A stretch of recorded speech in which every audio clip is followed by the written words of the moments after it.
अस्सलामुअलैकुम दोस्तों, उम्मीद है आप सब लोग खैरियत होंगे। मेरी खुशी की इंतहा नहीं है और उम्मीद है जो लोग खबर सुनेंगे वो भी बहुत खुश होंगे। बार्बर शॉप्स और जिम जो हैं ओपन करने का ऐलान कर दिया है। आज 25 अगस्त 2020 मंगल के दिन सुप्रीम कमेटी ने अनाउंसमेंट कर दी है कि बार्बर शॉप्स और जिम जो हैं वो कल से ओपन हो जाएंगे। कल बुध के दिन 26 अगस्त से बार्बर शॉप्स और जिम जो हैं वो ओपन हो जाएंगे। आप देखें मेरी सांस फूल रही है बताते हुए।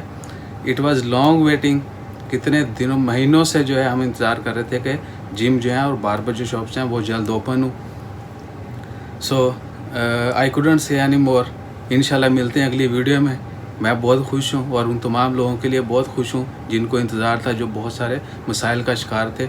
इंशाल्लाह खैर उम्मीद है बाकी देगर जितनी भी मार्केट शॉप्स बंद हैं वो भी जल्द ओपन होगी। अपना ख्याल रखें, दोस्त अहबाब का ख्याल रखें और जिन बार्बर हज़रात ने अभी तक सब्सक्राइब नहीं किया, डू सब्सक्राइब। जज़ाकल्लाह। अल्लाह हाफिज़।